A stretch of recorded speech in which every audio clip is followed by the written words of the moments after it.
Good morning, day number 5 on the Palmetto Trail in South Carolina. I am doing the Saluda Mountain passage today, and it's 9.1 miles long. And let me tell you about this passage.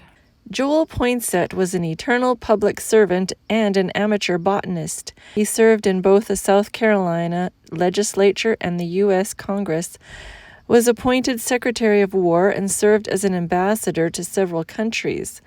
While serving in the South Carolina legislature, Poinsett was appointed President of the Board of Public Works from 1819 to 1821, a position that had him overseeing construction of the state road that traversed Saluda Mountain.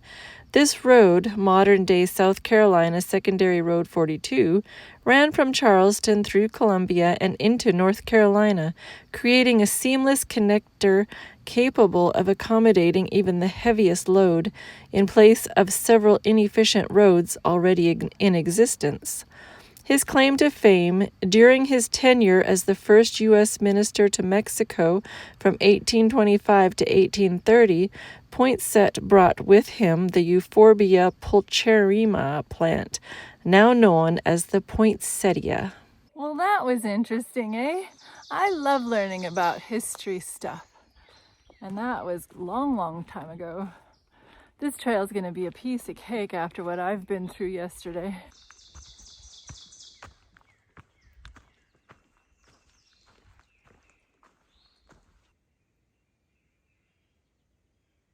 Boy, I am breaking trail of all the spider webs.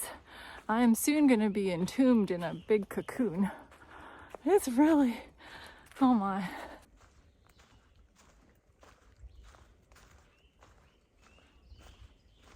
Continuing on with hiking through the Bible. Following the 80 years of peace that ensued after Ehud broke the Moabite oppression, the Israelites grew careless in their spiritual life and again forsook their God. To awaken his people, the Lord allowed the Canaanite ruler Jabin, commanding the strong chain of fortresses in northern Palestine, to oppress the northern Hebrew tribes for 20 years. Jabin turned supervision of his forces over to his field commander by the name of Sisera, and he had a formidable task force of 900 chariots of iron.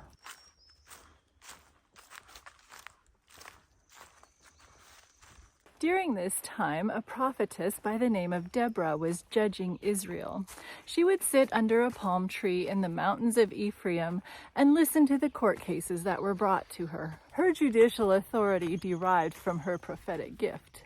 People trusted in the justice of her verdicts because they knew that her wisdom came from the Lord.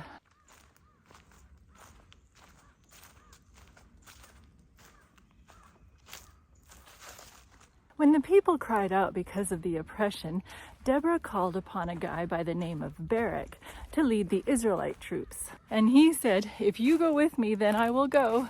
But if you do not go with me, then I will not go." Barak wanted the security of Deborah's prophetic guidance with him. And sure enough, she told him when to start the battle. Barak probably realized that by himself, he could not sustain the morale of the Hebrews. Deborah's presence would make clear that the undertaking was from God. He probably wanted it to be clearly understood by all that it was she, the prophetess, that was initiating this campaign, and not he himself. It is to the credit of Barak that he followed prophetic guidance in this dangerous undertaking. It is also worthy of note that Deborah did not draw back from the course she prescribed for others. As for Barak, he preferred the humble role of one who was executing the plan that had come from God. He voluntarily retired behind the authority of a woman whom God had animated and inspired. There is need today for men who will heed the divine voice, as Barak did. God does not confine himself to the male sex in his choice of prophets. Both the Old Testament and the New Testament mention prophetesses.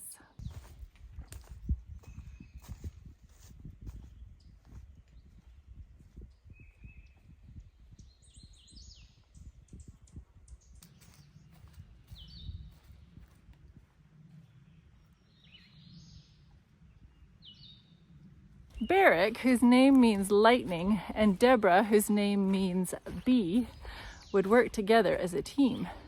Their troops would strike like lightning and sting like a bee. Anyway, Deborah said, "I will go with you, but you will not get the glory for the defeat, for God will sell the man Sisera into the hands of a woman." But that's later on in the story. Oh, I found another new plant.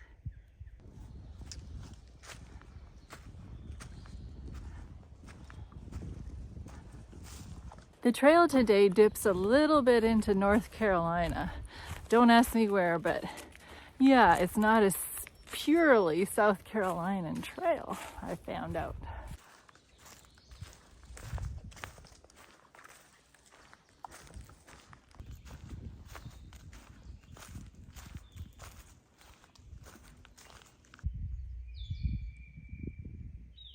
Well, Sisera heard that Barak and his men were after him, so he gathered his 900 chariots and went to the river Kishon, and Barak and his 10,000 men came down from Mount Tabor. But the chariots became useless because of a sudden storm caused by the Lord that caused a flash flood in the seasonal stream bed. So the Canaanites, like Pharaoh's army at the Red Sea, were washed away. Except Sisera, he fled on foot to the tent of a lady whose name is Jael, and her husband was a Canaanite. There was peace between the Kenites and the Canaanites at this time, so that's why Sisera went there. So I'm having to do a bit of a road walk now. It's not a public road, so this is nice. Scholars figure that the camp of this tribe was about 30 to 40 miles north of the scene of battle. So it would have taken Sisera a day or two to get there, and imaginably he would have been very tired and hungry. At the rate I'm going, it would have taken me 3 to 4 days to get there. It's nice of Greenville watershed area to let the Palmetto Trail go through here. Jael went out to meet Sisera and said, "Turn aside, my lord, turn aside to me, do not fear." And so he did, and she put a blanket over him. He then asked for some water because he was thirsty. So she opened a jug of milk and gave it to him. He also asked her to stand at the door of the tent, and if any man comes to inquire, say, "No, there is no man here." Oh, looks like I go back into the woods now.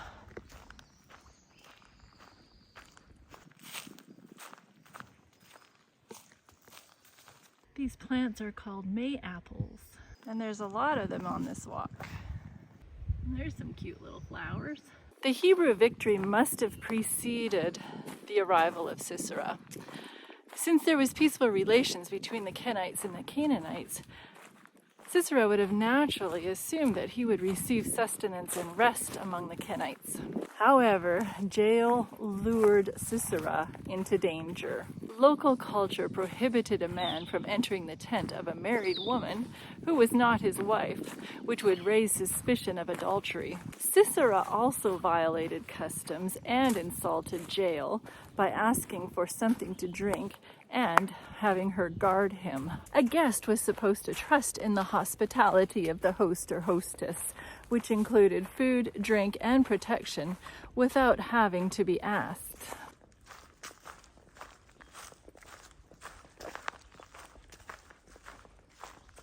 Wow, those flowers give off such a strong fragrance. Well, now the story gets pretty gory, but I guess it was the only way she could think of to kill Sisera. She took a tent peg and hammer and went softly to him and drove the tent peg through his temple into the ground, for he was fast asleep and weary. Jael was clearly on the side of the Israelites, to whom her people were related through the marriage of Moses to Zipporah. And even though her family, at least outwardly, was at peace with the Canaanites.